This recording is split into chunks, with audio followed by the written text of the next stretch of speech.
I had seen footage of the lottery that we ended up featuring in the film, actually, in 2008, just on the news, and was really surprised by how many parents were there. There was literally like 5,000 parents that were essentially forced to rely on luck to get their kids a good education. And I had always heard that the problem with education and the achievement gap, the reasons for the achievement gap, were because certain parents don't care, or because of poverty or culture, things like that. And yet I saw very clearly in that news clip that there were, in fact, thousands of parents that wanted something better.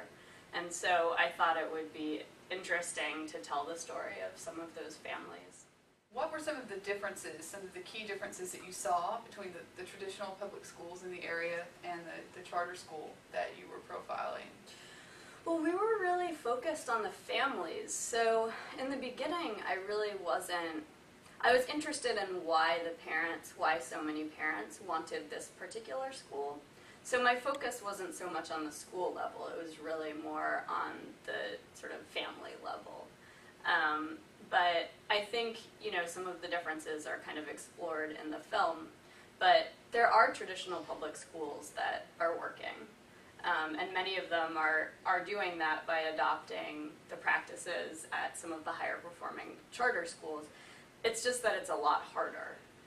Like there's a traditional public school principal in the film who says, she's lucky because she hasn't had any problems with her staff. So they do work longer hours, and they have been accepting this sort of school culture that she has created.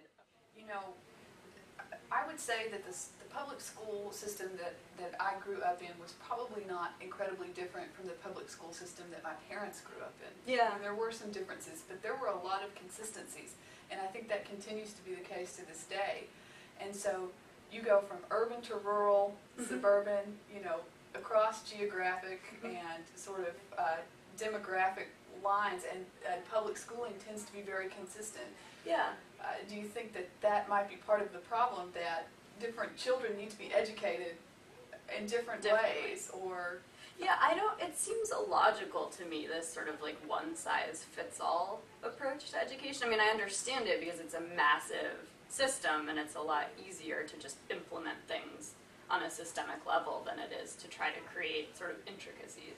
But that's what's exciting, I think, about these new, alternative and charter schools, is that they're able to be creative, really. And, families from higher income levels forever have been able to send their kids to schools that focus on sports, if they prefer that, or art, or math and science.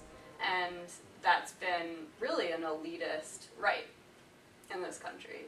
And that's what a lot of these charter schools, like in Harlem, there's a school called Democracy Prep that focuses on like community service and things like that. There's, the Harlem Success Academies, which decided that having chess and science 5 days a week was good for their kids. And so parents are able to figure out what they think is going to be best for their child, which to me just seems sort of obvious that that's better, assuming that all of the kids at all those different types of schools are still learning the basics like reading and writing and math. There was a West African immigrant that was one of the parents in the film, and he talked about how his 30 years in America had been so wonderful, and he said, you just can't compare America to any other place, you can't do it. He said the American dream is just so wonderful. Yeah. We think about things in this country, we think about education as being an inherent right, and almost a moral responsibility that we have good, universal public education, which I think speaks to your point that when people are polled, education always ranks very high on their list of priorities.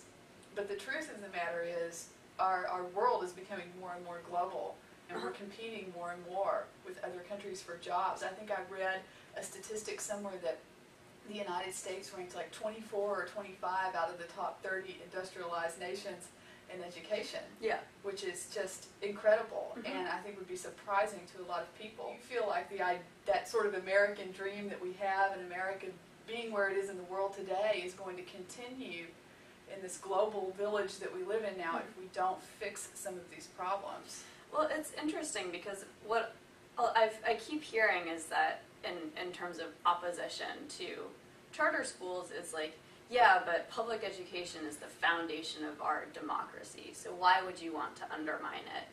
And I really don't understand that, because just because things have been this way for a long time, A, doesn't mean that they can't get better, but B, doesn't mean that it has to be that way.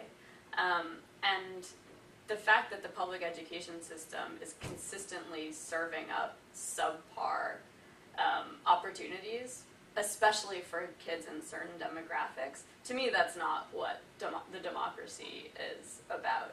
To me that's like a civil rights crisis. The most moving thing that I saw in the film, there was a parent from who had, I guess, a child enrolled at the Harlem Success Academy. I think his name was Carl Willingham, who said, you know, when I hear these parents protesting these schools, I just want to take them and grab them and say, do you remember what it was like when you were a child and you wanted to be an astronaut? You wanted to be, maybe you wanted to be an engineer or a scientist or even president, and you just didn't know how to get there. Yeah. No one taught you how to get there. And he said, you know, being an astronaut seemed as far away as the moon, but it's really not that far. It's just that nobody ever told you that. You know, you just don't want to see anybody else miss out on opportunities because they just didn't know how to take advantage of them. Yeah. And I thought that was very powerful. And I don't think that you had to have grown up in the inner city to understand what that man means. Yeah, I mean, you see that sentiment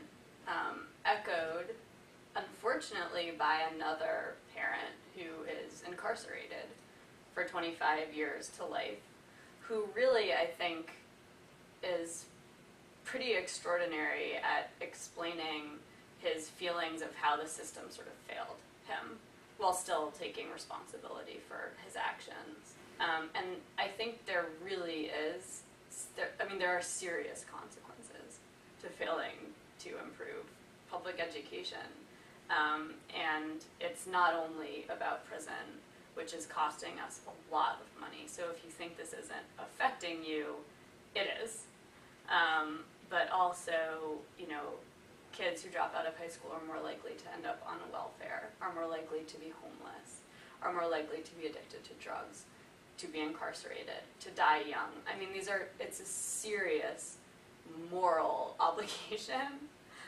Without sounding too preachy, but it's scary because you can really, when you're in the schools, you can really feel the difference, and parents know it, and that's why the lottery is so sad, but also so hopeful because there's so many parents that really want to do what it takes.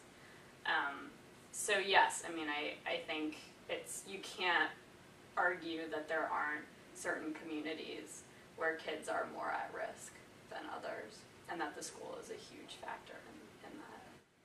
It's easy. What I'm thinking is that it's easy for people maybe in certain parts of the country where their kids are getting a good public education. Look, public education isn't that great anywhere. I went to public school at what was supposed to be one of the best ones. I didn't really think it was that great. And I had friends that went to private schools, and they were getting a better education than I was. And it was pretty self-evident. I was fortunate to have the support to be able to go to a great university and to be able to choose my career, so I didn't end up, we kind of make up for it in secondary education because we have the best one in the world. But if you disaggregate that data that you mentioned, our top 5% of public school students are still something like 22nd out of 29. Or if you look at top 5% of income level, that's terrible. There's no reason for that to be the case. So, that's, to me, when I learned that, that's when I got terrified about communities like Harlem, because I was like, oh my God, if my peers are ranking 24th, what are kids going to be able to do that are coming from, lower income communities? And I think it's really terrifying. So any way you slice it, whether you're at one of the best schools or one of the worst, you're actually not doing very well, and all of us as a country, I think, need to be doing better, or we're not going to be able to compete. That's just a fact. Come on, sit up so I can see how it looks. But Barack Obama. Okay. Barack Obama has socks on and shoes on and pants on. Okay. So we'll put that on. Come here.